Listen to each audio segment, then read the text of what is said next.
तो दोस्तों आज हम फिर से लेकर आ गए हैं देश दुनिया के सभी ताज़ा मुख्य समाचार सिर्फ आपके लिए। चलिए फटाफट खबर शुरू करते हैं। उसके चैनल को अब तक सब्सक्राइब ना किया और फटाफट चैनल सब्सक्राइब कर दें, लाइक कर दें, शेयर कर दें ताकि इसी तरह खबर आप हर रोज़ देख सकें। चलिए शुरू करते हैं आज की पहली बड़ी खबर। चुनाव आयोग ने 5 राज्यों में विधानसभा चुनाव की तारीखों का ऐलान कर दिया है। इसी के साथ ओपिनियन पोल्स के नतीजे आने शुरू हो गए हैं। सर्वे के मुताबिक दक्षिण से फिर कांग्रेस के लिए गुड न्यूज़ आ सकती है। कर्नाटक के बाद अब तेलंगाना में भी कांग्रेस की सरकार बन सकती है। आपको बता दें कि ABP वोटर ओपिनियन पोल्स के मुताबिक दक्षिणी राज्य तेलंगाना में मुख्यमंत्री के चंद्रशेखर राव की विदाई हो सकती है, जबकि कांग्रेस की वहां वापसी हो सकती है। हमास से जारी युद्ध के बीच इजरायल ने गाजा पट्टी के पास संपूर्ण नाकाबंदी के प्रयास तेज कर दिए हैं। इजरायली रक्षा मंत्री ने कहा है कि इसके तहत भोजन और ईंधन की पहुंच को भी रोका जा रहा है। साथ ही अधिकारियों से बिजली आपूर्ति को भी ठप करने को कहा गया है। गैलेंट ने इसे जानवर जैसे लोगों के खिलाफ लड़ाई का हिस्सा बताया है। आपको बता दें कि हमास की ओर से इजरायल पर अचानक किए गए हमले के 2 दिन बाद का ये घटनाक्रम है। कांग्रेस पार्टी ने अपने सत्ता वाले सभी राज्यों में जातीय जनगणना कराने का ऐलान कर दिया है। बिहार में महागठबंधन सरकार की ओर से जातीय सर्वे कराए जाने के बाद पूरे देश में ही इसे लेकर विपक्ष माहौल बना रहा है। इस बीच राहुल गांधी ने सोमवार को कांग्रेस कार्य समिति की मीटिंग के बाद इसका ऐलान किया।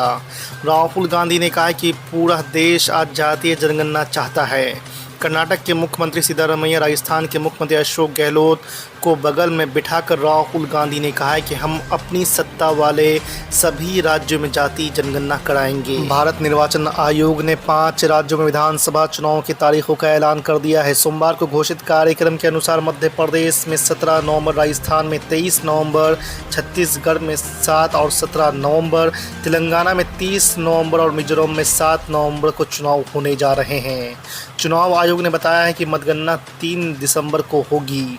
फिलहाल हिंदी पट्टी के तीनों राज्यों में भारतीय जनता पार्टी और कांग्रेस के बीच सीधा मुकाबला नजर आ रहा है। दिल्ली में आम आदमी पार्टी भले ही शराब घोटाले को लेकर मुश्किलों का सामना कर रही है, लेकिन इससे पार्टी का विस्तार योजनाओं पर फर्क नहीं पड़ा है। आपके राष्ट्रीय संयोजक और दिल्ली के मुख्यमंत्री अरविंद केजरीवाल ने कहा है कि उनकी पार्टी मध्य प्रदेश, छत्तीसगढ़ और राजस्थान में चुनाव लड़ने के लिए तैयार है। लोकसभा चुनाव से पहले योगी मंत्रिमंडल के विस्तार की तैयारी है। आगामी नवरात्रि में योगी मंत्रिमंडल का विस्तार किया जा सकता है। हालांकि ये विस्तार बहुत बड़ा नहीं होगा, मगर सोहेलदेव भारतीय समाज पार्टी के प्रमुख ओम प्रकाश राजभर का मंत्री बनना तय माना जा रहा है। उनके साथ ही हाल ही में सपा छोड़कर भाजपा का दामन थामने वाले दारा सिंह चौहान की ताजपोशी की भी संभावना है। नीतीश कुमार सरकार ने साफ कर दिया है कि जातीय गणना की रिपोर्ट की कोई समीक्षा नहीं होगी। बिहार में जातीय आधारित सर्वेक्षण यानी जातीय गणना की रिपोर्ट से जाति, समुदाय और धर्म की संख्या और आबादी में शेर की संख्या जारी होने के बाद से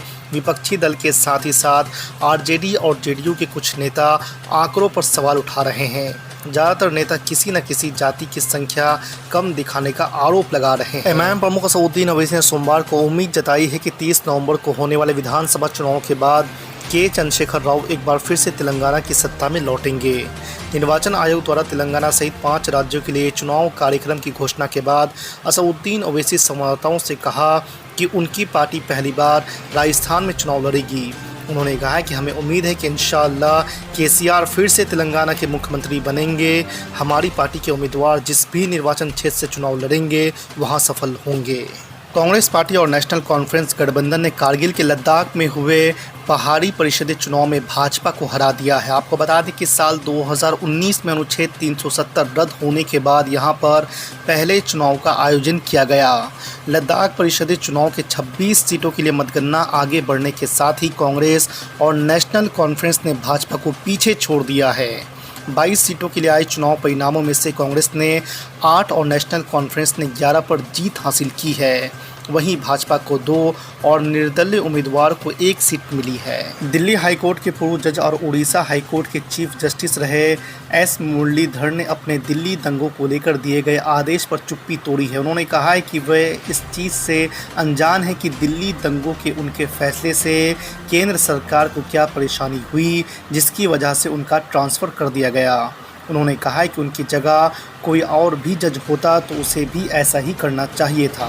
सपा प्रमुख अखिलेश यादव ने कहा है कि लोकसभा का अगला चुनाव जातिगत जनगणना के मुद्दे पर होगा।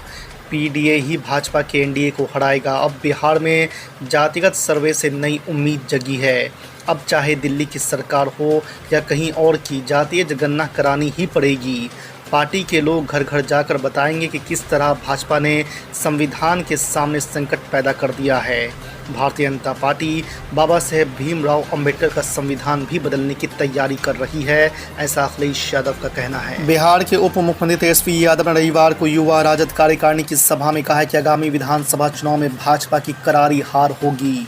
खासकर राजस्थान, मध्य प्रदेश सहित अन्य राज्यों में भाजपा की हार तय है। बिहार से भाजपा डरती है और अगर भाजपा कोई नेता से डरती है तो वो है लालू यादव। अब झारखंड में बड़ी भाजपा की मुश्किलें। जी हां, आपको बता दें कि झारखंड में एनडीए के सहयोगी दल आजसू ने सूबे में जाति आधारित जनगणना की मांग की है। रविवार को पार्टी के अध्यक्ष सुदेश महतो समेत शीर्ष नेतृत्व की बैठक के बाद ये फैसला लिया गया है। समाचार एएनआई से बात करते हुए आजसू पार्टी के विधायक लंबोदर महतो ने कहा कि झारखंड सरकार को अपने खर्च पर जाति आधारित जनगणना करानी चाहिए। मध्य प्रदेश विधानसभा चुनाव में जीत की दहलीज तक पहुंचने के लिए कांग्रेस चुनाव रणनीति को अंतिम रूप देने में जुटी हुई है। अपने दम पर जादुई आंकड़ा हासिल करने के लिए पार्टी समाज के हर वर्ग को साधने में जुटी हुई है।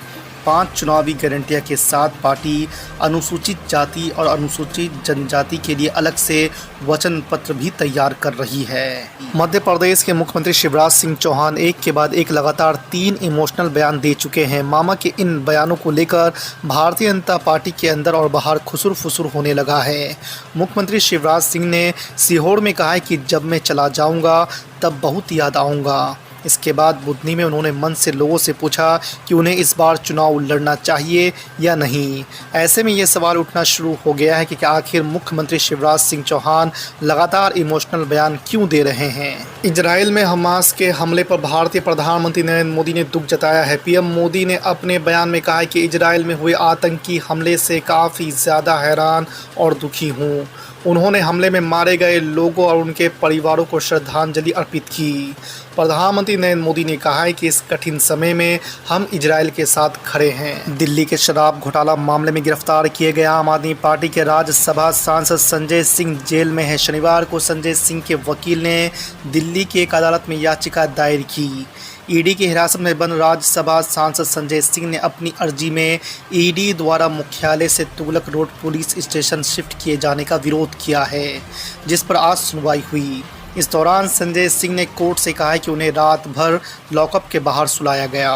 रेल यात्रियों को लगा बड़ा झटका। 11 से 25 अक्टूबर तक रद्द रहेगी इस रूट की 20 ट्रेनें। जी आपको बता दें कि रेलवे द्वारा ट्रैक को निरंतर सुधार किया जा रहा है। इसके चलते सहारनपुर से गुजरने वाली 20 ट्रेनों को रद्द किया गया है। इन ट्रेनों को अलग अलग दिनों में रद्द किया गया है।